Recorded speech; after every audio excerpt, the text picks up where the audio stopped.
Welcome to Public Safety Talk Radio, the podcast for all our heroes in public safety, including law enforcement professionals, firefighters, EMTs, corrections officers, healthcare workers, and more.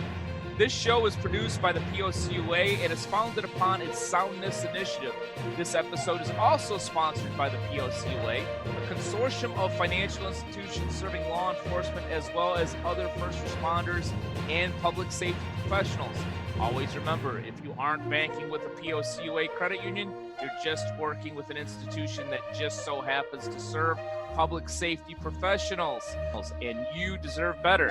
Hi, I'm Ken Bader, your host for Public Safety Talk Radio, and I have a great episode today, one that I've been looking forward to, one that'll take us on a little bit of a different angle. I have the illustrious host, Heather Ashley, from the podcast Big Mad True Crime, who is not only an awesome interview, but just as important, is a law enforcement family member, twice actually, which we'll get into. So Heather, so glad to have you on the show. Welcome.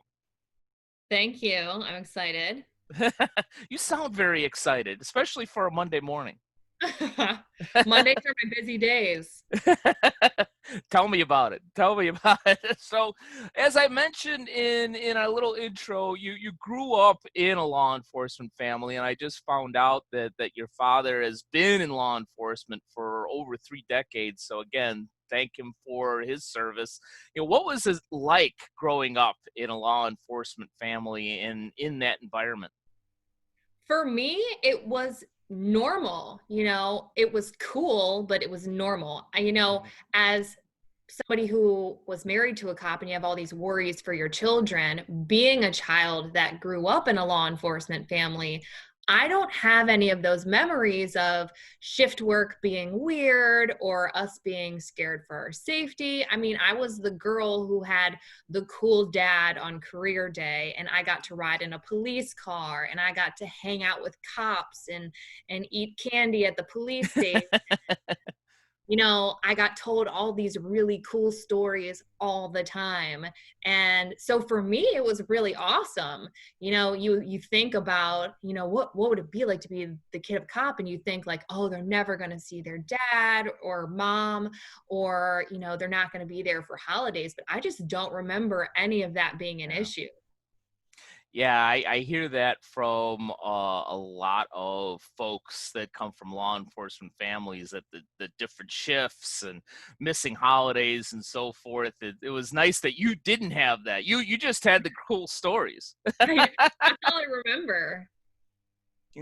Now, being a wife of a retired law enforcement officer, did you see the dynamic change at all through the years and through the decades? Because I would assume, just from being an outsider, I'm not a police officer. I've had the privilege to work with a number of them, but looking as an outsider, it seems as though life in the 80s, 90s, and even maybe in the early 2000s as a law enforcement family has changed quite a bit in the last 5 to 10 years. Is that accurate, or am I just completely nuts?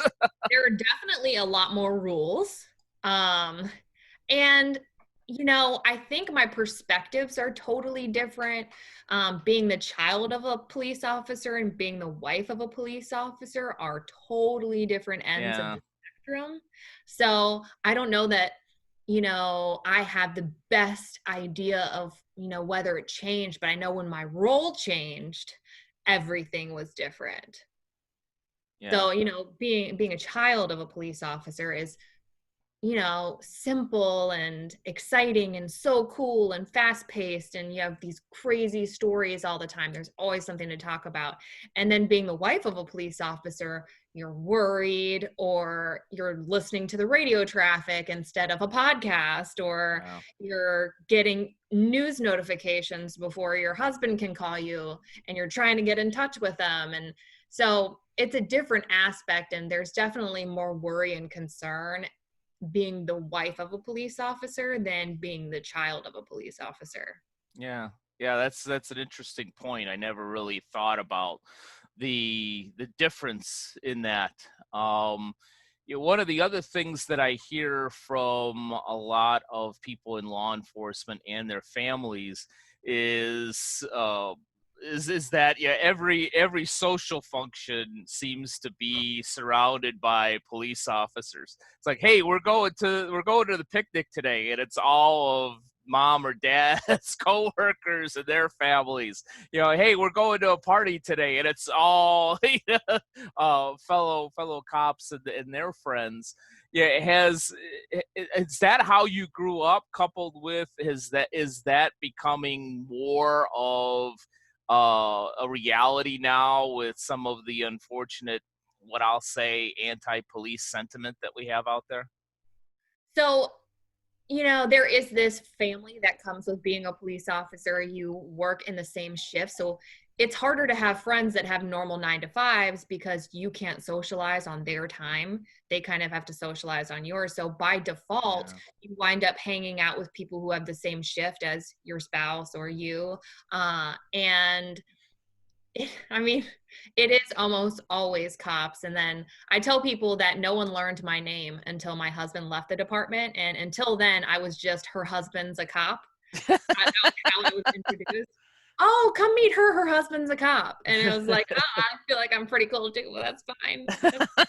Yeah, I actually do some stuff, but that's okay. Sure, he's accomplished. It's fine.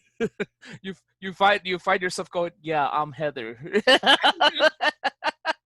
so loud and out there and, very deeply myself that it's interesting that it is, I don't hold a candle to a room full of cops. They're always going to take over the room. Yeah. Having run the police officers credit union conference for nearly 2 decades, that first opening reception is always a lot of fun and a lot of interest and very interesting.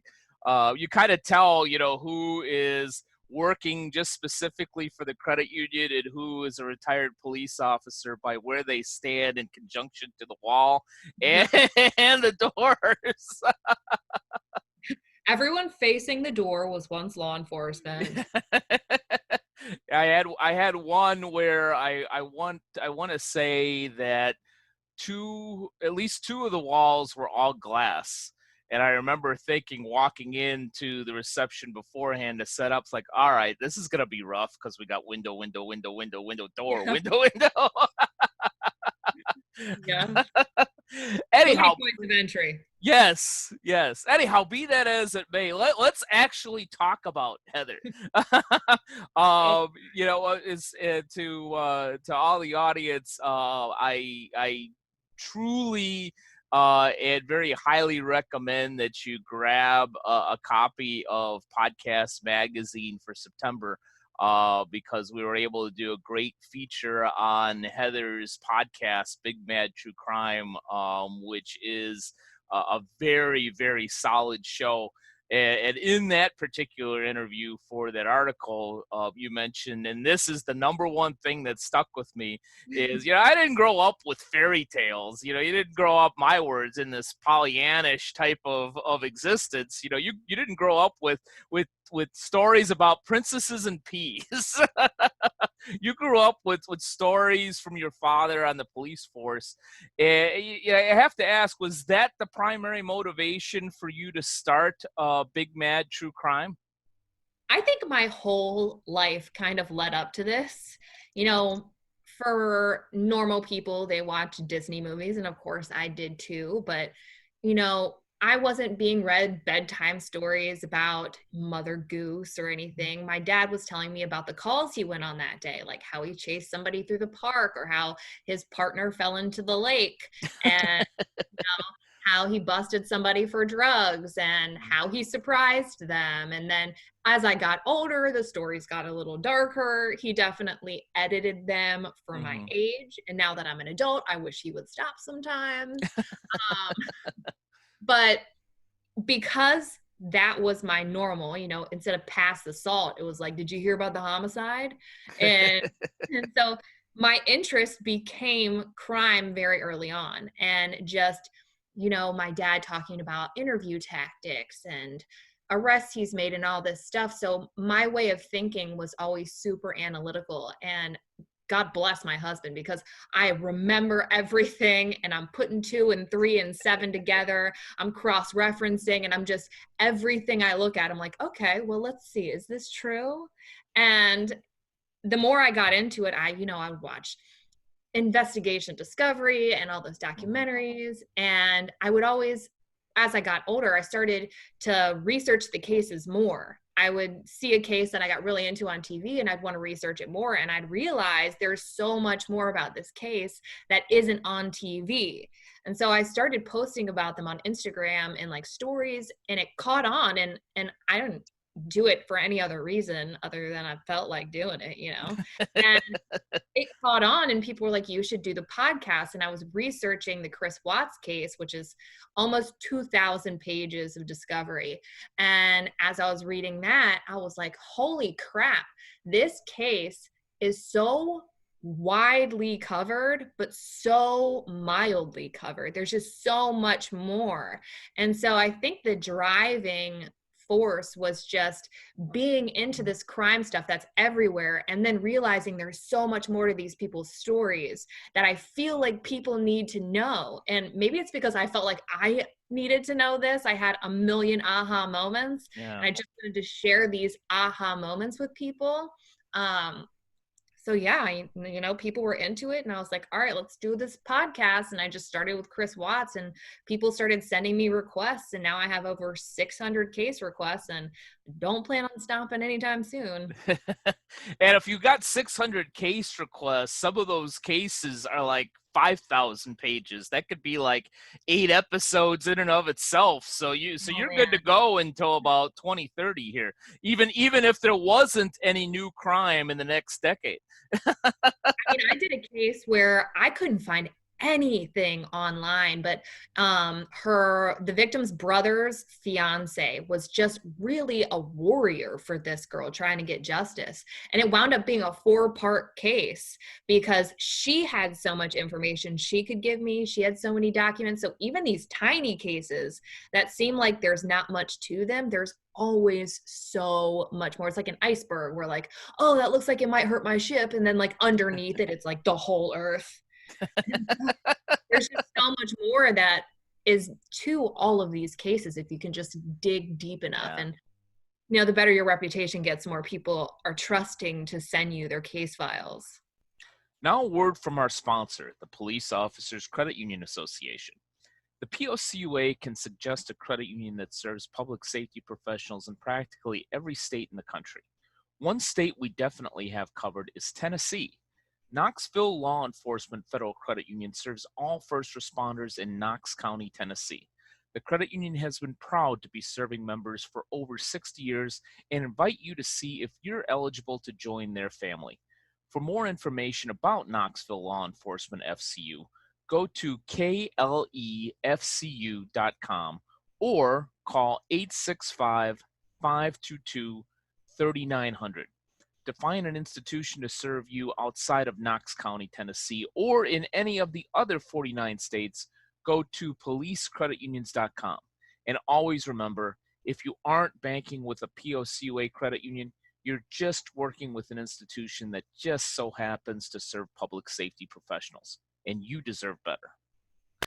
Yeah, it's given my work with law enforcement and my work in the true crime category for Podcast Magazine, obviously it seems like all of my free time is either watching Dateline or or listening to a podcast while I'm walking. I'm too old to run anymore. My chiropractor forbid me from running, but I still walk and I listen to these podcasts.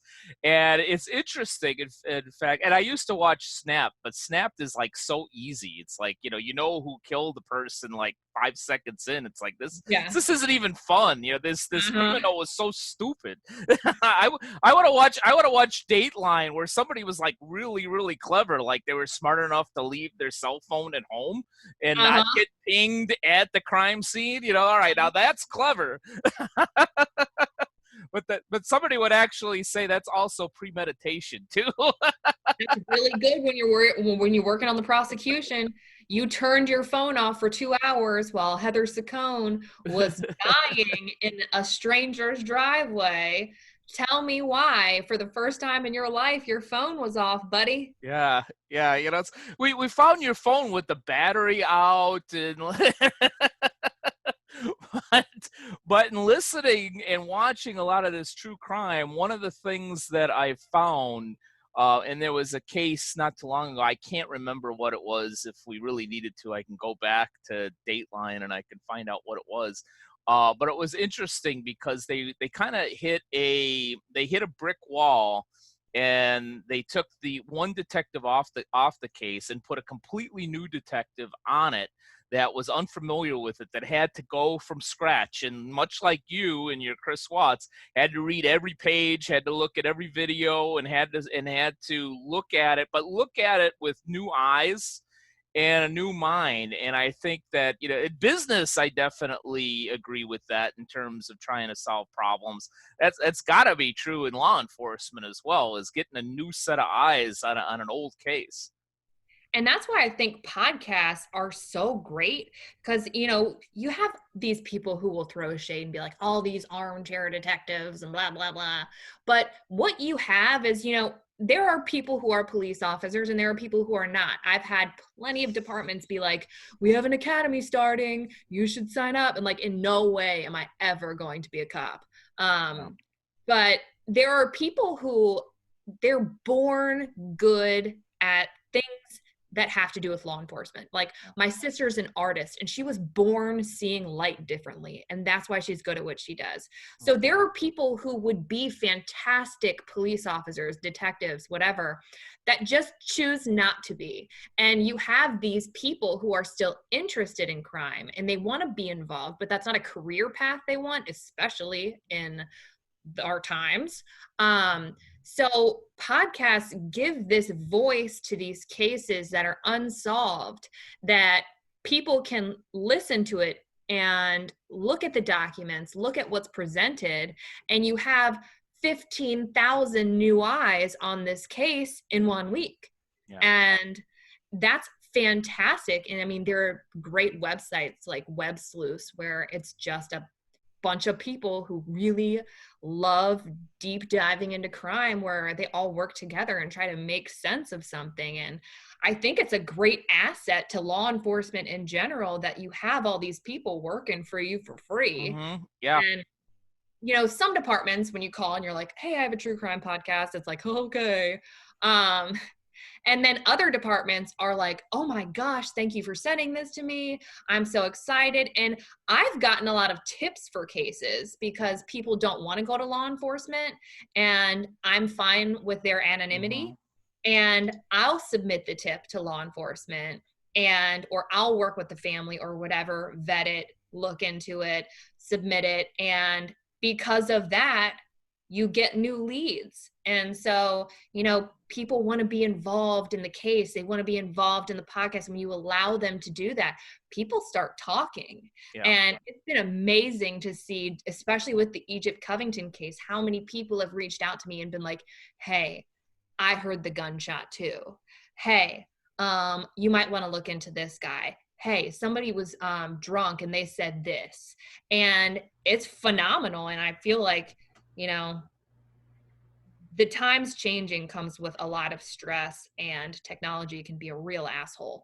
But yeah. I think in this case, technology gives such an edge to law enforcement if they use it correctly.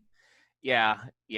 So many great points, and it segues into a question that I had for you, which you saw, is I've hearing this term more and more of citizen detective. Yeah, when it comes to the term or phrase citizen detective, and I think that where that phrase has really come a little bit more mainstream is just recently with the HBO documentary I'll Be Gone in the Dark about the Golden State Killer, in how you had Michelle McNamara, and you had podcasters, and you had also law enforcement, all looking at different aspects of that case and working legitimately as a team to eventually solve it. Watching that documentary and listening to the companion podcasts, which both I thought were excellent, gave me personally a lot of pride that I covered the true crime category for Podcast Magazine. And even before that, yeah, I've said in the magazine and other forums that it's not just entertainment. That yes, many times you listen to it or you watch a documentary that's in the true crime category as entertainment, but there's a necessary function to this, even if it's just simply keeping some of these old cases in the eyes of the public, that hey, this may have been 20 years ago, but guys, this hasn't been solved yet. And we've got technology that we didn't have then. We've got people that may have seen something that didn't come out for one reason or another with what they saw. Yeah, and I think that in and of itself is a very, very key role for true crime podcasters. So going back to this citizen detective concept or role, what do you think of that term, and do you feel that you fall into that category? Why or why not? I mean, I am a citizen and I like to do detective work, so none of the term offends me. Mhm. I think a lot of people, I think it can be used both ways. Some people just discredit people because they're not in law enforcement or because they're not a PI. And but it doesn't matter. You're good at what you're good at. Yeah. And I would encourage anybody who's good at investigative work to do something with it. And you have a ton of options. You can be a cop. You can work up to detective. You can do federal stuff. You can work in loss prevention. You can have a podcast. You can listen to podcasts and just care that way. But Mhm. caring is what makes a difference, because I'll talk about the Egypt case because I work on that case like 6 hours a day. Her case was almost getting no coverage. And it's crazy now how many people know about the case. And it just takes one person sharing it to another person who shares it to another person. And then you get 100 citizen detectives who make up a citizen police department who are all willing to do whatever it takes to get justice. Like, sure, you know, there aren't protocols like there are in a police department, so it can get a little hairy every now and then, but you sift through the good and the bad and you get somewhere with it. And having extra people working on getting justice for all these victims can never be a negative thing. Yeah. Yeah, I completely agree. Do you find that, given your family's law enforcement background, whether it be your father, your husband, or a combination thereof, that when you reach out to law enforcement that you have a little bit more clout, or do you not even use that? You just Oh, no, no, no. I never use that card. I have my yeah, own card. yeah, Generally, so I always tell, especially my victims' families, when you're going to call the police department, I always kind of walk them through what to say, because yeah. they need to understand that you know what you're talking about. And once they know that you know what they're talking about, they're more on their P's and Q's to make sure that they're following protocol and allowing you your rights to whatever documents, information, and stuff like that. I've run into both positive and negative when reaching out to police departments. I've had some who just automatically assume I'm stupid, don't know my rights, and I have to give them a nice talking to. Um, and most of the time they regret it, and let them know that they're incorrect. And the next time somebody calls for this, that, or the other, this is what they need to say. Um, and then, I have really good working relationships with a lot of departments around the country. And one specifically, and I won't name them, but Sure. I've worked with them for a couple of cases, and they're phenomenal. and they are so open to everything and just discussing different aspects of cases and stuff that I call them sometimes when I need like a second opinion on something, especially like an autopsy that was done within their state and something seems off, or a grand jury's being held and I just kind of want to know the protocol.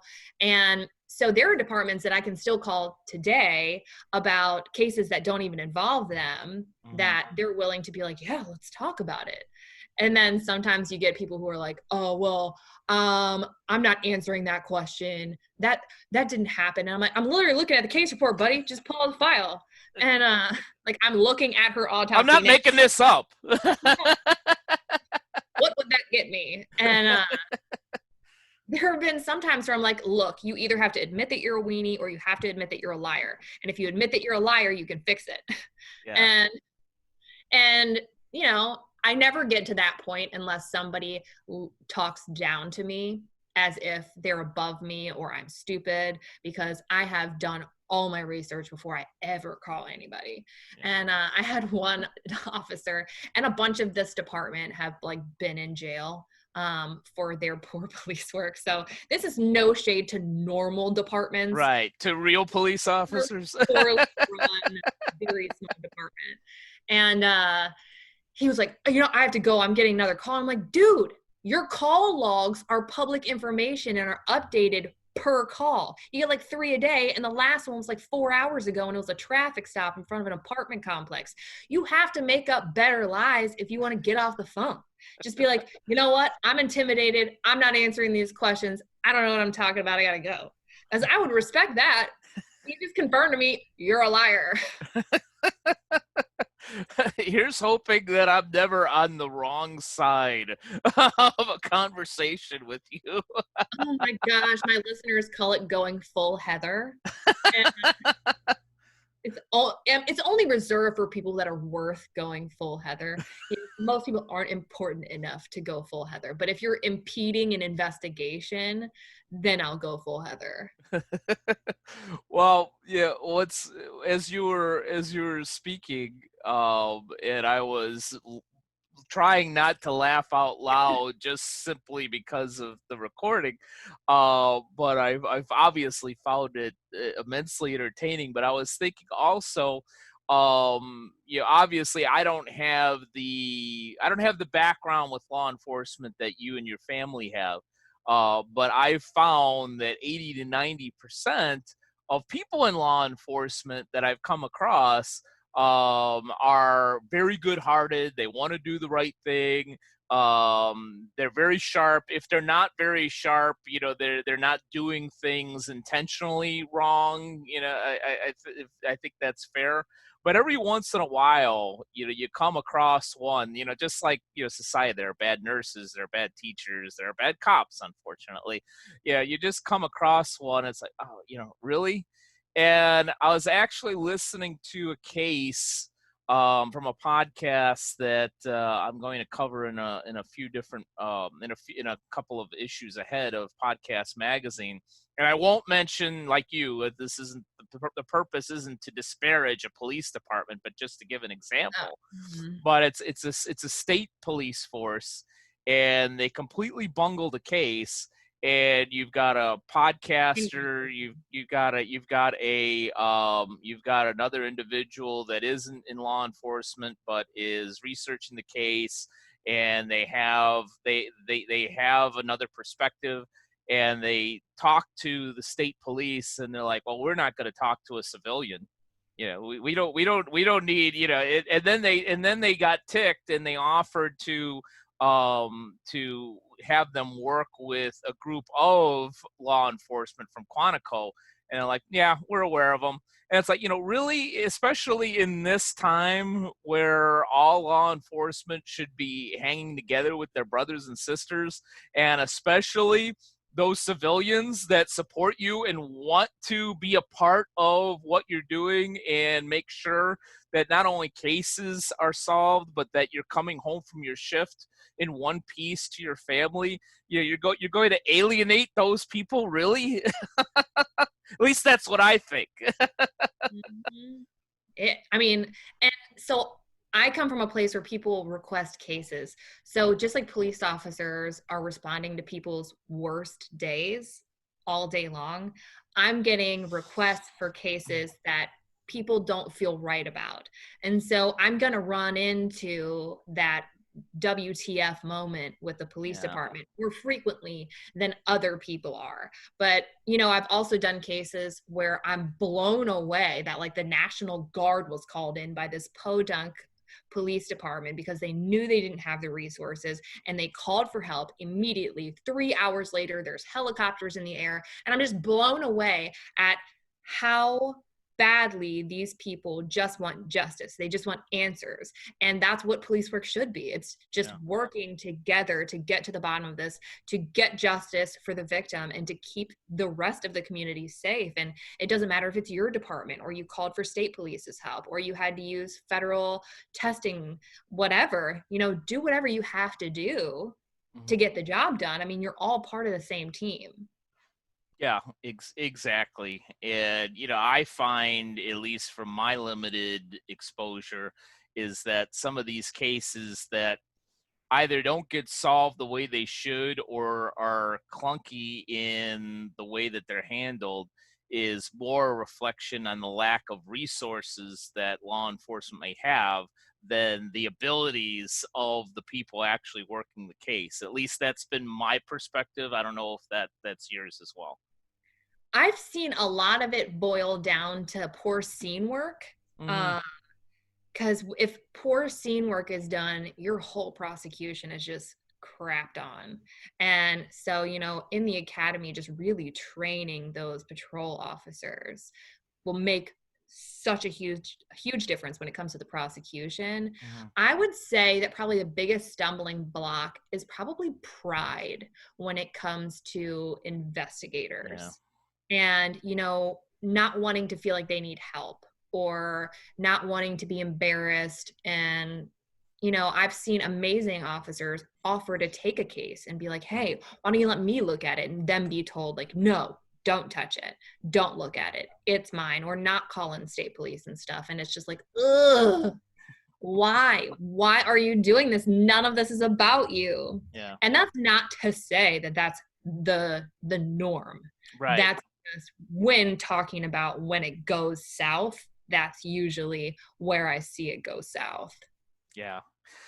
Yeah, and fortunately, from my perspective, limited perspective of what I'm seeing is that those folks that cover true crime, that have been vetted, that actually do have their facts straight for the most part, are seen as a good alliance rather than a nuisance in law enforcement, especially in this time. And I think that's awesome. But getting back to this time, this unfortunate time, where there is some anti-cop sentiment, and frankly, some of it, unfortunately, in Minneapolis, in my opinion, warranted. In other areas, definitely not warranted. How does that affect the professional, like yourself, that's surrounded by law enforcement her whole life, whether, as a child, as a spouse, and now also as in your professional career? How does that affect you? I see both sides because I investigate cases that go both ways. I see the asset that law enforcement is and people who are willing to risk their job to do the right thing, to risk their life to do the right thing. And then I also see people blatantly disregarded and their justice just squashed because of things that have nothing to do with the victim. And so I see both sides because I know there are phenomenal police officers out there. I also know that my husband left the department because of bad cops. And so, he tried his best to make it right and he tried his best to train officers to be good officers. I think when it comes down to it, you just have to view police officers as human beings. Are you a good human being? And just take it one at a time. And I wouldn't say, all cops are bad, all cops are good, because when it comes down to it's what kind of human being are you? Yeah. And what kind of human being is working on my case? And I hope you have a good human being, because those ones are knocked down, drag out, will stop at nothing, will eat, sleep, and drink your case. And then there are people who, this probably isn't the career for them, but Right. they picked it. And, probably going to be in it for a while. Yeah. Yeah, good points, Heather. Yeah, I truly believe, and this is just my opinion as an outsider, that in all of this talk about defund police, I think that more funding should go towards police, but in different areas, such as training, such as psychological assessments, such as um, uh, education, such as wellness and things of that nature, so that you can, to your words, you could find out what kind of human being, at least within the first couple years, you're really dealing with here.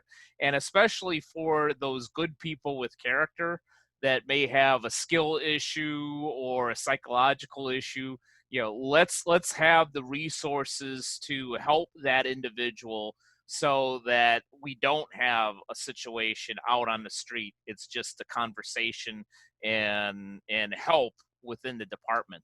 And I think that's the change that needs to happen.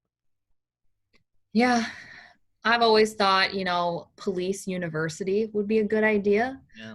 And I'll kind of explain.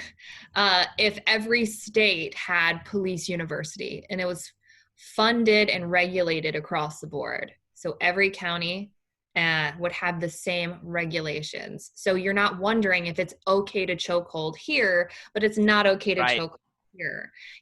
Is it okay to do this here? Is it okay to do that here? Because that's where, like, when you go into the court process of some of these places, you're going to run into an issue, because you're like, oh, well, they shouldn't have been choke holding him. And that's, where we are, you can't do that, but where they are, you might be able to.